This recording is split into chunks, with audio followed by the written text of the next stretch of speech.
Hello my dear students. आज हम लोग नया टॉपिक स्टार्ट करने जा रहे हैं और ये जो चैप्टर है हमारा वो बेसिकली क्लास 11th के फिजिक्स में भी है। ठीक है ना। तो उसी को थोड़ा हम लोग डिटेल में पढ़ेंगे और उसमें हम लोग अच्छे अच्छे क्वेश्चंस भी करेंगे। तो चैप्टर का नाम है हमारा वर्क पावर एंड एनर्जी। सबसे पहले हम लोग हेडिंग लगाते हैं वर्क एनर्जी एंड पावर या वर्क पावर एनर्जी, कुछ भी आप बोले। ठीक है ना। तो ये हो जाएगा वर्क पावर एंड एनर्जी।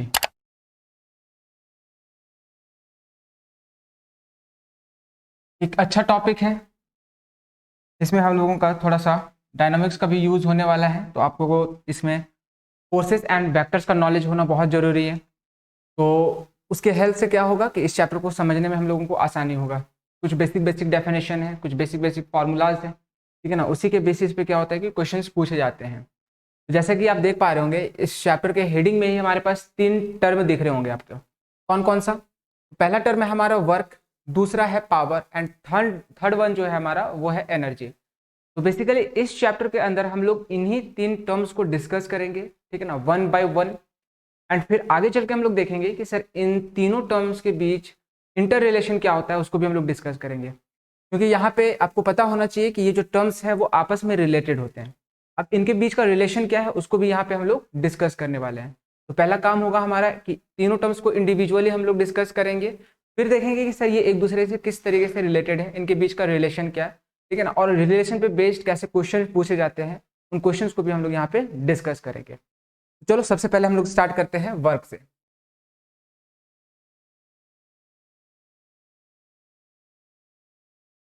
ठीक है। सबसे पहले हम लोग डेफिनेशन समझते हैं वर्क का। ठीक है कि सर वर्क क्या होता है, किस तरीके से हम लोग डिफाइन करेंगे।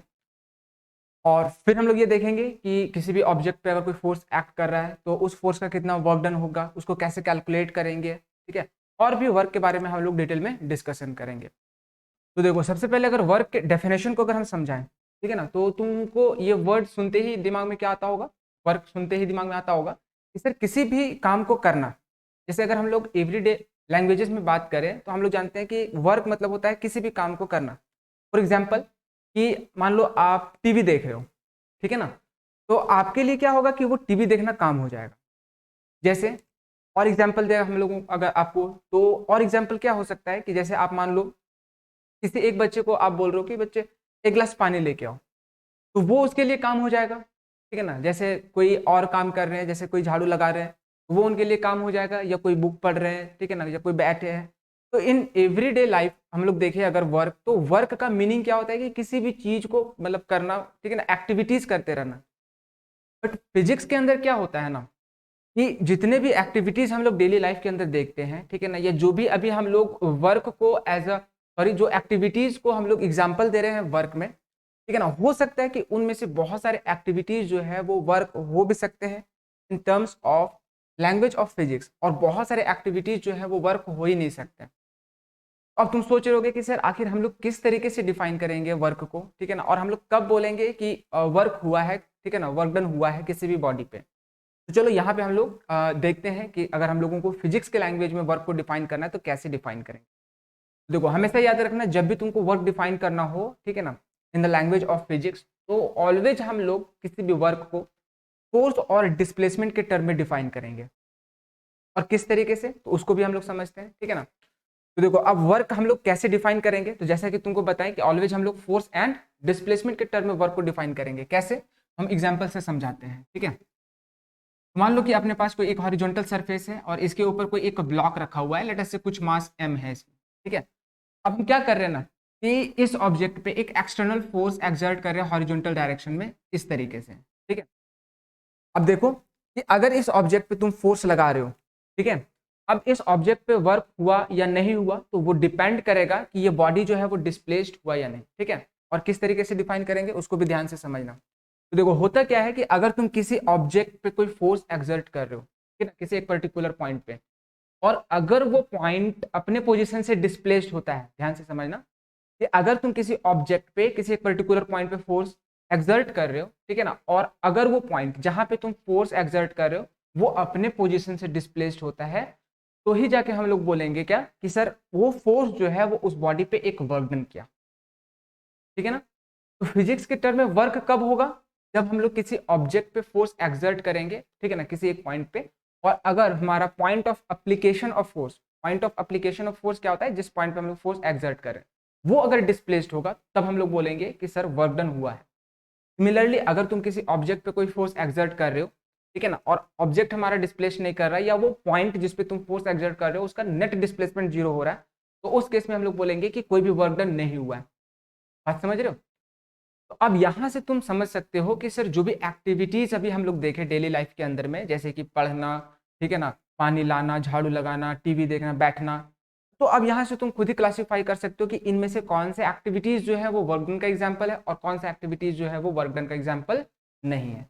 बेसिक डेफिनेशन तुमको यही याद रखना है कि अगर हम किसी ऑब्जेक्ट पे कोई फोर्स एक्सर्ट कर रहे हैं और अगर वो ऑब्जेक्ट डिस्प्लेस्ड हो रहा है, तभी हम लोग बोलेंगे वो फोर्स उस ऑब्जेक्ट पे वर्क डन किया है। बात समझ में आ रहा है, ठीक है ना। अभी हम लोग कुछ और भी केसेस लेंगे जिसमें तुम देखोगे कि सर हम लोग बॉडी पे फोर्स एक्सर्ट करेंगे, बॉडी डिस्प्लेस भी होगा, स्टिल उस फोर्स का वर्क डन 0 होगा, ठीक है ना। वो कब होगा तो उसको भी हम लोग एग्जाम्पल लेंगे। यहाँ पे एक मोटा मोटी तुम बेसिक डेफिनेशन याद रखना, वर्क डन कब होगा, जब हम लोग फोर्स एक्सर्ट करेंगे और हमारा बॉडी डिस्प्लेस्ड करेगा, तब हम लोग बोलेंगे कि जो हमारा फोर्स है वो उस बॉडी पे वर्क डन किया, ठीक है ना। अगर तुम फोर्स एक्सर्ट करो, बॉडी डिस्प्लेस नहीं कर रहा, तो हम लोग बोलेंगे कोई भी वर्क डन नहीं हुआ। जैसे एग्जाम्पल हम लोग देना चाहते हैं तुमको, मान लो कि अपने पास कोई एक वॉल है, ठीक है, अब तुम वॉल को धक्का दे रहे हो, काफी ज्यादा फोर्स एक्सर्ट कर रहे हो, लेकिन वॉल क्या है कि अपने पोजीशन से डिस्प्लेस नहीं हुआ। अब अगर हम तुमसे पूछे कि तुम कोई भी वर्क डन किए हो क्या वॉल पे, ठीक है ना, तो according to the definition of work तुम क्या बोलोगे कि सर हम फोर्स एक्सर्ट कर रहे हैं, बट जिस पॉइंट पे हम अप्लाई कर रहे हैं, जिस पॉइंट पे हम फोर्स को एक्सर्ट कर रहे हैं, उसका नेट डिस्प्लेसमेंट 0 है, वो डिस्प्लेस्ड हुआ ही नहीं। दैट मीन्स कि मेरा उस वॉल पे कोई भी वर्क डन नहीं हुआ। आई होप कि ये डेफिनेशन तुम लोगों को क्लियर होगा, ठीक है। अगर लिखना चाहो तो डेफिनेशन यहाँ पे लिख सकते हो, ठीक है ना, कि वर्क डन कब होगा हमारा, और वर्क का डेफिनेशन क्या होता है। हम लोग यहाँ पे लिख सकते हैं कि if force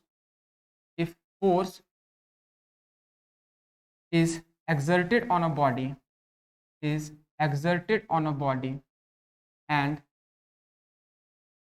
and if the body and if the body displaces from its position, then it is said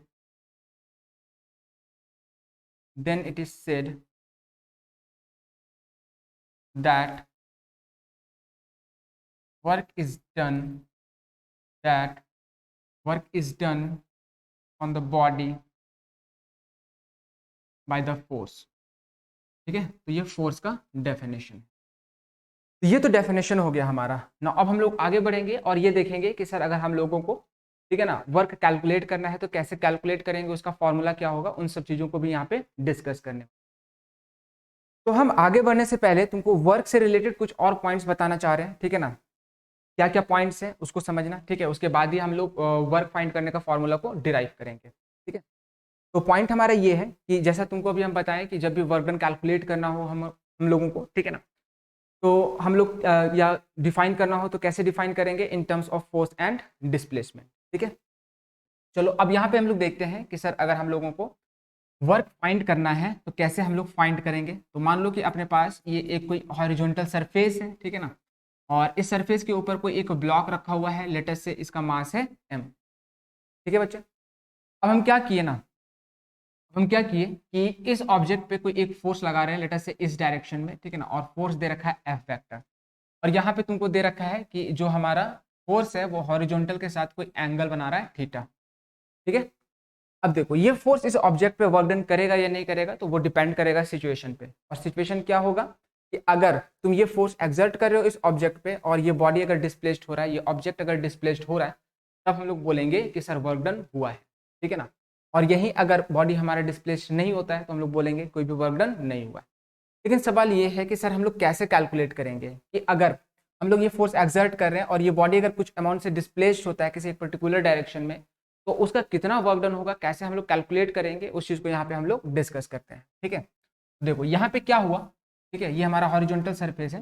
यहाँ पे हुआ क्या कि जैसे तुम ये फोर्स लगाए हो हॉरिजॉन्टल के साथ थीटा एंगल पे, तो इस कारण से तुम्हारा बॉडी जो है वो हॉरिजॉन्टल के अलोंग डिस्प्लेस्ड हुआ, ठीक है ना। तो हम मान लेते हैं कि हमारा जो बॉडी है वो आगे की तरफ डिस्प्लेस्ड हुआ है by an amount of S factor. ठीक है, यहाँ पे एस फैक्टर क्या रिप्रेजेंट कर रहा है, इस ऑब्जेक्ट का डिस्प्लेसमेंट। और ये तुम फोर्स जो हो ना, ठीक है ना, ये फोर्स जो है वो कांस्टेंट फोर्स है, इसका वैल्यू जो है वो चेंज नहीं कर रहा है। अभी हम लोग देखेंगे कि सर अगर हमारा फोर्स वेरिएबल होगा तो उस केस में हम लोग कैसे कैलकुलेट करेंगे। यहाँ के लिए तुमको क्या ध्यान रखना है कि जो हमारा फोर्स है वो कांस्टेंट है, उसका magnitude and direction always constant है, वो चेंज नहीं कर रहे हैं। ठीक है, तो अब सवाल ये है कि हम लोगों को फाइंड करना है कि सर यहाँ पे इसका वर्क डन कितना होगा, तो उसको भी यहाँ पे हम लोग डिस्कस करते हैं। तो देखो यहाँ पे अगर हम लोगों को वर्क डन फाइंड करना है कि सर इस फोर्स का कितना वर्क डन होगा, तो सिंपली हम लोग क्या करेंगे कि जो हमारा फोर्स है और जो तुम्हारा डिस्प्लेसमेंट हुआ है उनका हम डॉट प्रोडक्ट ले लेंगे। ठीक है, तो जो डॉट प्रोडक्ट होगा फोर्स और डिस्प्लेसमेंट का, ठीक है ना, force vector and displacement vector का जो डॉट प्रोडक्ट है यही अपने को वर्क डन देगा।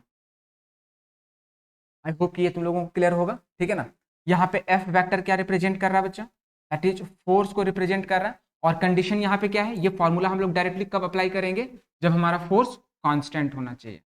ठीक है ना, तो ये कंडीशन यहाँ पे लिख भी लेना, जिसमें ये एस वेक्टर क्या है हमारा, ठीक है ना, तो ये डिस्प्लेसमेंट है। हम लोग जानते हैं कि डिस्प्लेसमेंट जो है वो एक वेक्टर क्वांटिटी होता है।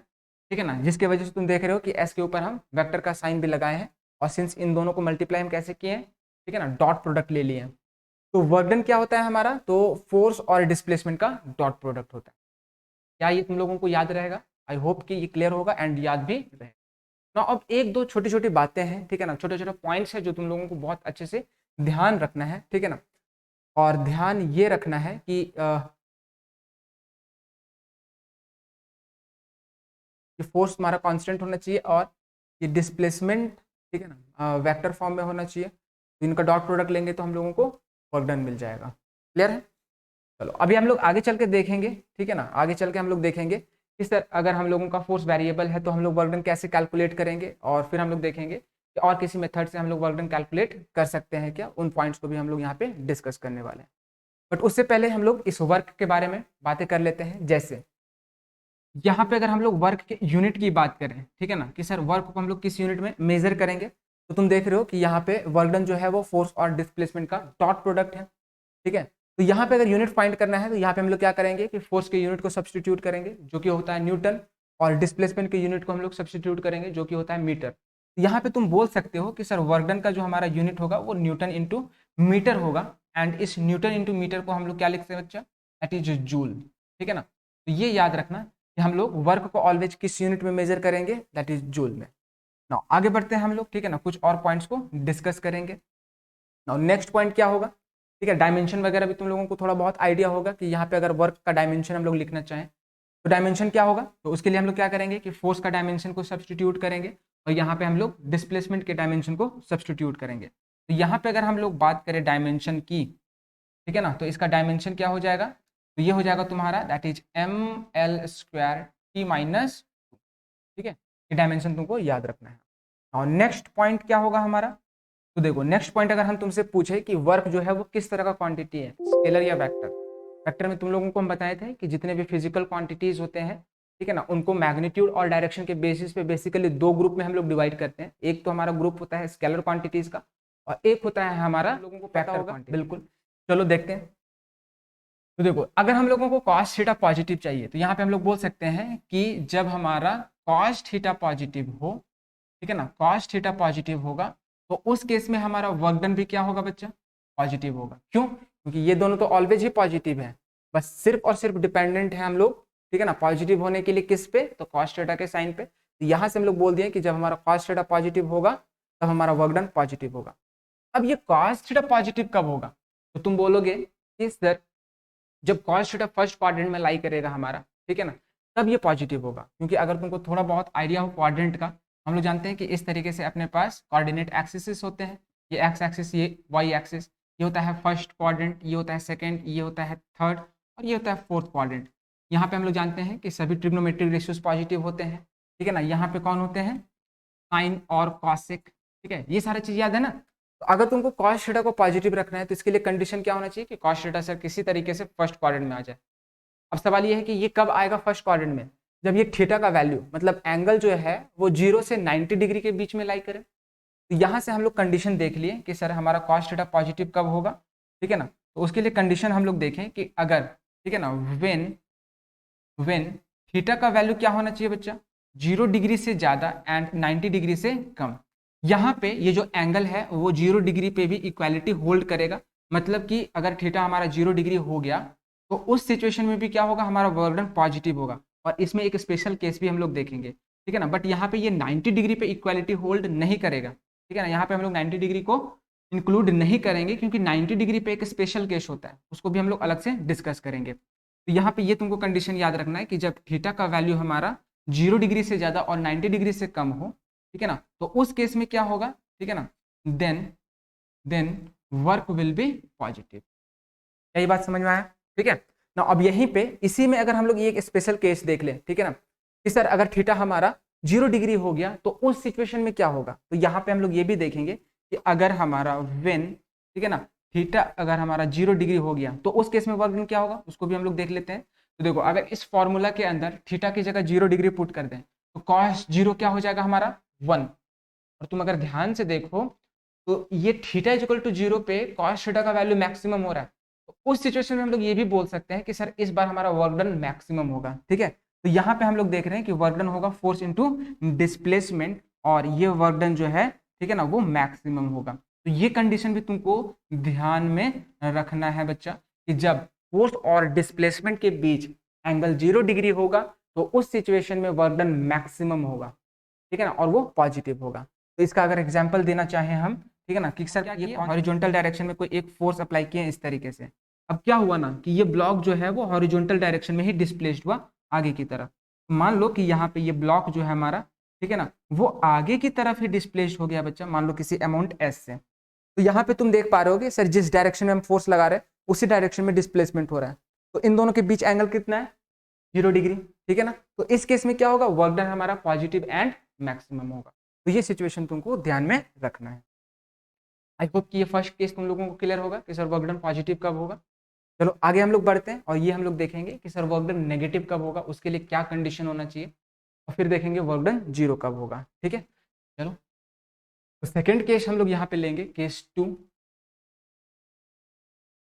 ठीक है ना, that is work is negative. ऐसे हम लोगों को जिंदगी में कभी नेगेटिव नहीं होना है, बट वर्क हो जाता है, ठीक है ना। हम लोगों को मोटिवेट रहना, अपना काम करते रहना है, वर्क का काम ही है, ठीक है ना, पॉजिटिव नेगेटिव और 0 होते रहना। चलो अब हम लोग देखते हैं कि इसका क्या कंडीशन होना चाहिए, इसको भी हम लोग यहाँ पे डिस्कस करते हैं, ठीक है।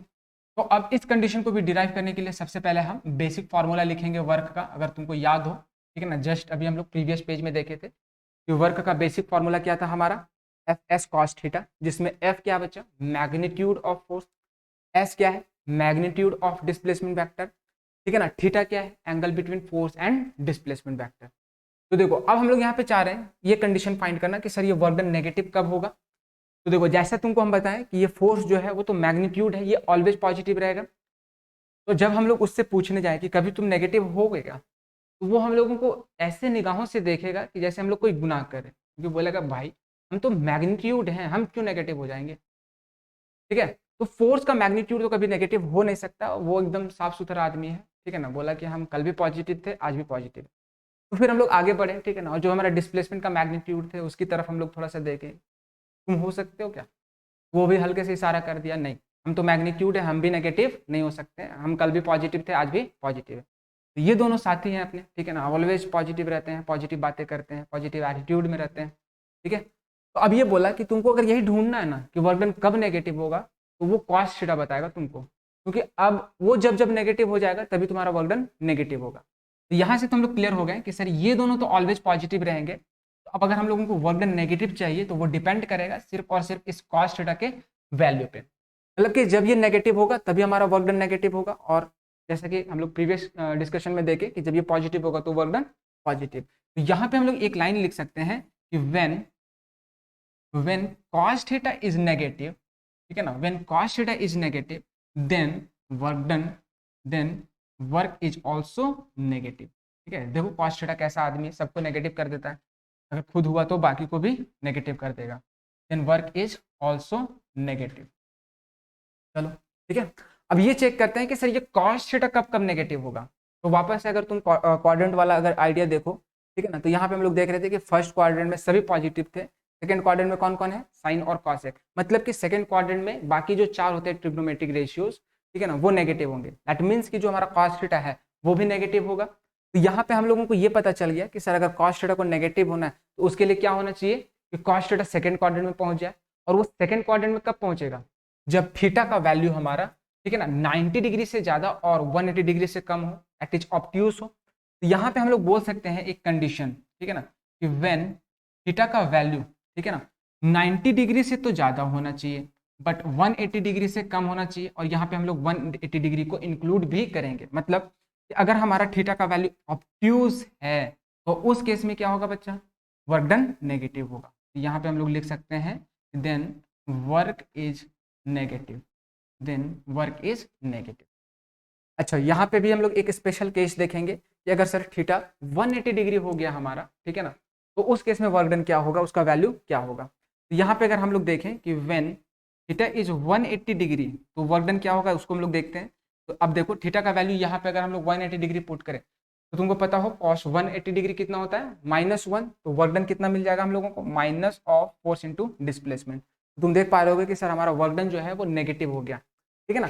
बट यहाँ पे अब देखने के बाद कुछ बच्चे ये सोच सकते हैं कि सर जिस तरीके से हम लोग देखे थे कि थीटा का वैल्यू 0 होने पे वर्क डन मैक्सिमम हो रहा था, तो क्या हम लोग यहाँ पे ये बोल सकते हैं क्या थीटा का वैल्यू जब 180 डिग्री होगा तो वर्क डन मिनिमम होगा, नहीं, ठीक है। यहाँ पे देखो कि ये जो कन्वेंशन हम लोगों को बता रहा है, तो यहाँ से ये चीज कंफ्यूज मत करना कि जब हमारा थीटा का वैल्यू 180 डिग्री होगा तो वर्क डन मिनिमम होगा, नहीं, minimum magnitude of work done अगर हम लोग देखें, सिर्फ मैग्नीट्यूड की अगर हम लोग बात करें, ठीक है ना, तो वो 0 ही हो सकता है। ये माइनस साइन जो है ना वो सिर्फ और सिर्फ आपको कन्वेंशन बता रहा है कि जो हमारा फोर्स और डिस्प्लेसमेंट है उनके बीच का एंगल क्या, उनका डायरेक्शन क्या है, ठीक है। तो कभी बाई चांस अगर तुमसे कोई पूछ ले कि क्या मिनिमम वर्क डन जो है हमारा नेगेटिव में हो सकता है, नहीं, तो मिनिमम वर्क डन हमारा पॉजिटिव होगा। तो बस माइनस साइन हम लोगों को कन्वेंशन ये बताता है, ठीक है ना। तो अब कुछ बच्चे यहाँ पे ये भी कंफ्यूज करेंगे कि सर ये कैसे पॉसिबल होगा कि अगर हमारा थीटा 180 डिग्री हो तो उस केस में हमारा वर्क डन हो, मतलब कि फोर्स और डिस्प्लेसमेंट जो है वो अपोजिट डायरेक्शन में हो, ऐसा भी पॉसिबल हो सकता है क्या, मतलब कि हम फोर्स लगा रहे हैं आगे की तरफ, बॉडी डिस्प्लेस हो रहा है पीछे की तरफ, यस बिल्कुल ऐसा हो सकता है। अब इस पॉइंट को क्लियर करने के लिए हम तुमको एक छोटा सा पॉइंट बताते हैं, ठीक है ना। तो वहां से तुमको ये क्लियर हो जाएगा कि हाँ सर ये पॉसिबिलिटीज है कि हमारा फोर्स और डिस्प्लेसमेंट के बीच एंगल 180 डिग्री हो, मतलब कि फोर्स अगर पीछे की तरफ लग रहा है तो बॉडी आगे की तरफ डिस्प्लेस्ड कर सकता है, ठीक है। तो उसके लिए जो हम पॉइंट बता रहे हैं उसको पहले समझना। पॉइंट क्या है कि मान लो अपने पास, ठीक है, ये हॉरिजॉन्टल सरफेस है और इसके ऊपर कोई एक ब्लॉक रखा हुआ है, लेटर से कोई एक मास m का है, ठीक है, और हम लोग क्या कह इस पे कोई सेवरल फोर्सेस एक्ट कर रहे हैं। तो मान लो कि इस डायरेक्शन में कोई एक फोर्स लग रहा है F1, ठीक है ना, अपवर्ड डायरेक्शन में कोई एक फोर्स लग रहा है लेटर से F2, ठीक है ना, और इस डायरेक्शन में मान लो कोई एक थर्ड फोर्स लग रहा है F3, सिमिलरली इस डायरेक्शन में हम लोग कोई फोर्थ फोर्स लगा रहे हैं F4। तो इन फोर्सेस के वजह से क्या हुआ कि रिजल्टेंट जो हमारा बॉडी है वो आगे की तरफ डिस्प्लेस्ड हुआ है किसी अमाउंट से, मान लो कि एस अमाउंट से आगे ये डिस्प्लेस्ड हुआ है, ठीक है। तो अब देखो by the definition of work हम लोग यहाँ पे बोलेंगे क्या कि अगर इस बॉडी पे फोर्सेस एक्सर्ट हो रहे हैं सर और ये बॉडी डिस्प्लेस्ड हुआ है, दैट मीन्स कि इस बॉडी पे वर्क डन हुआ होगा, ठीक है ना। तो अब यहाँ पे तुम क्या चाहोगे कि सर हमको वर्क डन फाइंड करना है। तो देखो हमेशा याद रखना कि जब भी तुम वर्क डन फाइंड करोगे ना तो वो हम लोग किसी एक पर्टिकुलर फोर्स का फाइंड करते हैं, जैसा कि तुमको हम बताए थे कि वर्क जो है वो फोर्स और डिस्प्लेसमेंट के टर्म में डिफाइन होता है और फाइंड करने के लिए फॉर्मूला क्या होगा, तो फोर्स और डिस्प्लेसमेंट का डॉट प्रोडक्ट। तो जब भी तुमको किसी ऑब्जेक्ट पे वर्क डन फाइंड करना हो तो सबसे पहले तुम ये डिसाइड करना कि सर आखिर हम लोगों को किस फोर्स का वर्क डन फाइंड करना है, और फिर तुम्हारा जो फॉर्मूला है, ठीक है ना, जो डॉट प्रोडक्ट वाला था या एफ एस कॉस थीटा, उस फॉर्मूला के अंदर उस फोर्स का मैग्नीट्यूड को सब्सटीट्यूट कर देना या फोर्स को सब्सटीट्यूट कर देना, जो डिस्प्लेसमेंट है उसको पुट कर देना, जो एंगल है उसको पुट कर देना, तो उस पर्टिकुलर फोर्स का वर्क डन तुमको मिल जाएगा, ठीक है ना। ये काफी इंपॉर्टेंट पॉइंट है क्योंकि इसमें अक्सर हम देखते हैं बच्चों को कंफ्यूजन होते रहता है। तो ये पॉइंट तुमको ध्यान रखना है कि जब भी हम लोग वर्क डन फाइंड करते हैं तो वो किसी एक पर्टिकुलर फोर्स का फाइंड करते हैं। जैसे कि इस केस में तुम देख रहे होगे, ठीक है ना, कि इस बॉडी पे ये चार फोर्सेस एक्ट कर रहे हैं और रिजल्टेंट हमारा बॉडी जो है वो आगे की तरफ डिस्प्लेस्ड हुआ है किसी अमाउंट एस से। तो अब अगर हम तुमसे बोले कि बच्चा इस बॉडी पे कितना वर्क डन हुआ वो फाइंड करो, तो सबसे पहले क्वेश्चन तुम्हारा क्या होगा, तुम क्या डिसाइड करोगे कि सर आखिर किस फोर्स का वर्क डन हम लोगों को निकालना है, F1 का निकालना है, F2 का, कि F3 का, कि F4 का। पहले तो तुम फोर्स को छांट के निकालोगे, फिर देखना कि उस फोर्स का वर्क डन कितना हुआ, और उस फोर्स का वर्क डन फाइंड करने के लिए हम लोग वो फॉर्मूला ही यूज कर लेंगे। क्लियर? तो अगर ये पॉइंट तुमको क्लियर है तो अब तुमको समझ में आ जाएगा कि हाँ सर, ये पॉसिबिलिटीज तो है कि हमारा फोर्स और डिस्प्लेसमेंट, ठीक है ना, अपोजिट डायरेक्शन में एक्ट करें। तो अब हम तुमको वो एग्जांपल दे रहे हैं जिसमें कि फोर्स और डिस्प्लेसमेंट दोनों अपोजिट डायरेक्शन में एक्ट करें। ठीक है, मान लो कि ये हमारे पास क्या है कि कोई एक ब्लॉक है, लेट अस से m मास का, ठीक है, और ये हमारा जो सरफेस है वो एक रफ सरफेस है। रफ सरफेस का मतलब है कि अगर हम लोग इस बॉडी को डिस्प्लेस करेंगे, इसके ऊपर स्लाइड करेंगे, तो क्या होगा ना कि इस बॉडी पे एक फ्रिक्शन फोर्स एक्ट करेगा उसके मोशन के अपोजिट डायरेक्शन में। तो अब हम यहाँ पे क्या किए कि इस बॉडी पे आगे की तरफ एक तगड़ा फोर्स, ठीक है ना, एक काफी लार्ज फोर्स को एक्सर्ट किए। ठीक है, अब देखो होगा क्या कि यहाँ पे फोर्स काफी बड़ा था, मतलब कि ये ब्लॉक को डिस्प्लेस्ड करने में सक्षम है, कैपेबल है। तो ये ब्लॉक जो है वो डिस्प्लेस करना स्टार्ट कर गया।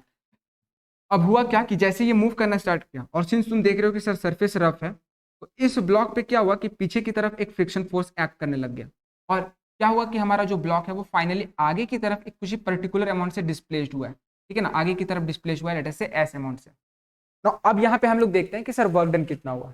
तो अभी हम तुमको क्या बताएं कि जब भी वर्क डन फाइंड करना हो तो सबसे पहले क्या डिसाइड करोगे कि सर किस फोर्स का वर्क डन निकालना है। तो यहाँ पे भी तुम देख रहे हो कि सर बॉडी पे दो फोर्सेस एक्ट कर रहे हैं। एक तो ये एक्सटर्नल फोर्स लग रहा है जिसको हम लोग अप्लाई कर रहे हैं, और दूसरा ग्राउंड से ये फ्रिक्शन फोर्स एक्ट कर रहा है।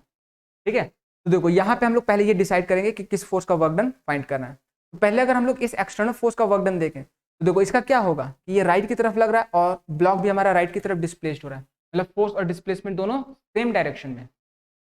दैट मीन्स कि इस एक्सटर्नल फोर्स का वर्क डन तो हमारा क्या हो जाएगा बच्चा, पॉजिटिव। ठीक है ना, लेकिन अब तुम यहाँ पे देखो कि ये जो फ्रिक्शन है हमारा, ठीक है, ये जो हमारा फ्रिक्शन है, ठीक है, ये किधर लग रहा है, पीछे की तरफ, और ऑब्जेक्ट जो है वो किधर डिस्प्लेस्ड हो रहा है, आगे की तरफ। तो यहाँ पे तुम देख रहे हो कि सर इस फ्रिक्शन और डिस्प्लेसमेंट के बीच जो एंगल है वो कितना है, 180 डिग्री। तो यहाँ पे इस फ्रिक्शन का वर्क डन कितना मिलेगा तुमको, नेगेटिव।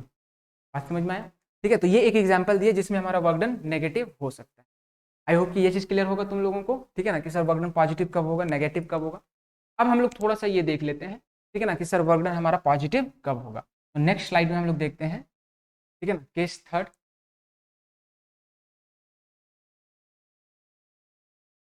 Work is zero. ठीक है, हम लोग देखेंगे कि सर वर्क हमारा जीरो कब होगा। तो इसके लिए भी हम वापस क्या करेंगे कि जो हमारा बेसिक फॉर्मूला है वर्क का उसको यूज करेंगे, that is F S cos theta का। अब देखो यहाँ पे अगर वर्क डन तुमको चाहिए जीरो, तो उसके लिए दो केसेस हैं। ठीक है, केसेस क्या है, तो सबसे पहले अगर हम लोग फोर्स को देखें तो ये फोर्स तो कभी जीरो हो ही नहीं सकता, क्योंकि अगर फोर्स जीरो हो गया फिर तो वर्क डन एंड बाकी चीजें की बात ही नहीं होगी। ठीक है ना, क्योंकि फोर्स जब एक्सर्ट कर रहे हैं तभी हम लोग वर्क डन की बात कर रहे हैं। अगर फोर्स ही जीरो हो गया मतलब बॉडी जैसा था वैसा ही पड़ा, ठीक है ना, तो फिर वर्क डन का बात ही नहीं होगा। तो दैट मीन्स कि फोर्स जीरो हो नहीं सकता। नेक्स्ट पॉसिबिलिटी क्या है कि सर ये डिस्प्लेसमेंट हमारा जीरो हो जाए। तो वर्क डन जीरो होने के लिए पहला कंडीशन हम लोगों को क्या मिला कि जो हमारा डिस्प्लेसमेंट का मैग्नीट्यूड है ये जीरो हो जाए, और ये पॉसिबल भी है। अगर तुमको थोड़ा बहुत काइनेमेटिक्स का आइडिया हो तो हम लोग जानते हैं कि सर डिस्प्लेसमेंट जीरो कब होगा। हम लोग जानते हैं कि अगर कोई ऑब्जेक्ट, ठीक है ना, जिस पॉइंट से स्टार्ट किया है और घूमते फिरते अगर फाइनली वो उसी पॉइंट पे आ गया, ठीक है ना, तो मान लो कोई ऑब्जेक्ट जो है हमारा वो इस तरीके से मूव करते हुए इस पॉइंट से वो स्टार्ट किया था, फाइनली उसी पॉइंट पे आ गया, तो तुम यहाँ पे तुम देख रहे होगे कि सर जो डिस्प्लेसमेंट का मैग्नीट्यूड है वो है जीरो। तो देखो इस सिचुएशन में क्या होगा कि भले ही तुम्हारा बॉडी पे फोर्स लग रहा है, बॉडी डिस्प्लेस्ड हो रहा है, लेकिन फाइनली अगर नेट डिस्प्लेसमेंट जीरो हो गया तो इस केस में भी हम लोग क्या बोलेंगे बच्चों कि जो हमारा वर्क डन है वो जीरो हो गया। ये एक कंडीशन तुम लोगों को ध्यान रहेगा। दूसरा कंडीशन क्या होगा वर्क डन जीरो होने का, तो देखो ये तो जीरो हो नहीं सकता, और ये हम लोग देख लिए कि अगर जीरो हो गए तो वर्क डन जीरो। और क्या पॉसिबिलिटीज है कि सर नेक्स्ट पॉसिबिलिटी ये है कि हमारा कॉस थीटा का वैल्यू जो है वो जीरो हो जाए। ठीक है ना, और ये कॉस थीटा का वैल्यू जो है वो जीरो कब होगा, हम लोगों को पता है कि जब थीटा का वैल्यू 90 डिग्री होगा तो उस केस में हमारा क्या होगा कि वर्क डन जो है वो जीरो होगा। और थीटा का वैल्यू 90 डिग्री का मतलब क्या है कि फोर्स और डिस्प्लेसमेंट दोनों परपेंडिकुलर डायरेक्शन में। ठीक है ना, और ये केस का एग्जाम्पल हमारे पास खूब सारा है, तुम डेली लाइफ में भी देखते होगे। ठीक है ना, तो पहले हम एक छोटा सा एग्जाम्पल लेते हैं जिसमें तुमको जीरो वर्क डन दिखेगा। ठीक है ना, मतलब फोर्स और डिस्प्लेसमेंट जो है वो दोनों परपेंडिकुलर डायरेक्शन में दिखेंगे। तो देखो यहाँ पे मान लो कि अपने पास कोई एक ब्लॉक है इस तरीके से, ठीक है, और यहाँ पे अगर तुम देखो तो इस पे कौन कौन से फोर्सेस लग रहे होंगे, तो एक तो ग्रेविटेशनल फोर्स लग रहा होगा mg नीचे की तरफ, ठीक है ना, और एक नॉर्मल लग रहा होगा ऊपर की तरफ। अब हम क्या किए कि इस बॉडी पे हॉरिजॉन्टल डायरेक्शन में एक एक्सटर्नल फोर्स अप्लाई किए और यहाँ पे तुमको दे रखा है कि ये जो हमारा हॉरिजॉन्टल सरफेस है वो बिल्कुल स्मूथ है, ठीक है। अब इन फोर्सेस की वजह से क्या हुआ, ध्यान से देखो, बॉडी जो है वो वर्टिकल डायरेक्शन में इक्विलिब्रियम है, कहीं मूव नहीं कर रहा है, ये नॉर्मल जो है वो mg के इक्वल हो जाएगा। बट हॉरिजॉन्टल डायरेक्शन में तुम देख रहे हो कि सर ये एक अनबैलेंस्ड फोर्स हम लोग एक्सर्ट कर रहे हैं, जिस कारण से हमारा ब्लॉक क्या हुआ ना, कि आगे की तरफ डिस्प्लेस्ड किया, ठीक है ना, आगे की तरफ किसी अमाउंट एस से डिस्प्लेस्ड कर गया है, ठीक है, इस तरीके से। अब यहाँ पे अगर हम लोग वर्क डन देखें, ठीक है ना, कि कौन से फोर्स का कितना वर्क डन हुआ, किसका पॉजिटिव हुआ, किसका नेगेटिव, तो तुम सब कुछ आइडेंटिफाई कर सकते हो। जैसे सबसे पहले अगर हम लोग इस एक्सटर्नल फोर्स का वर्क डन देखें, तो देखो जिस डायरेक्शन में तुम फोर्स लगा रहे हो उसी डायरेक्शन में डिस्प्लेसमेंट, तो इसका वर्क डन तो पॉजिटिव हो जाएगा एंड मैक्सिमम, ठीक है। बट यहाँ पे अगर हम लोग इस नॉर्मल को देखें, तो देखो नॉर्मल जो है वो वर्टिकली अपवर्ड डायरेक्शन में लग रहा है और तुम्हारा डिस्प्लेसमेंट हो रहा है राइट की तरफ, तो यहाँ पे तुम देखो कि तुम्हारा डिस्प्लेसमेंट और फोर्स के बीच एंगल कितना है, 90 डिग्री। तो यहाँ पे अगर हम तुमसे पूछें कि बच्चा वर्क डन बाई नॉर्मल कितना होगा, तो तुम क्या बोलोगे कि सर ये तो 0 हो जाएगा, सिंस कि हमारा नॉर्मल जो है और जो डिस्प्लेसमेंट है उन दोनों के बीच एंगल है 90 डिग्री, और इस फॉर्मूला के अंदर पुट कर दें थीटा का वैल्यू 90, कॉस 90 0, तो वर्क डन 0। सिमिलरली देखो ये जो हमारा ग्रेविटेशनल फोर्स है डाउनवर्ड डायरेक्शन में, ठीक है, और ये तो वर्टिकली डाउनवर्ड डायरेक्शन में एक्ट कर रहा है, डिस्प्लेसमेंट हो रहा है राइट की तरफ, तो यहाँ पे भी तुम देख रहे हो कि सर हमारा ग्रेविटेशनल फोर्स और डिस्प्लेसमेंट के बीच एंगल 90 डिग्री है। तो यहाँ से अगर हम तुमसे पूछें कि बताओ बच्चा कि mg का work done, that is gravitational force का वर्क डन कितना होगा, तो ये भी हमारा हो जाएगा 0, ठीक है। तो ये तीनों केसेस हम लोग एक एक करके डिटेल में डिस्कस किए कि कब वर्क डन पॉजिटिव होगा, कब वर्क डन नेगेटिव होगा एंड कब 0 होगा। इन पॉइंट्स को एक बार अच्छे से रिवाइज करना, नेक्स्ट क्लास में हम लोग कुछ क्वेश्चंस करेंगे और फिर आगे बढ़ेंगे, ठीक है।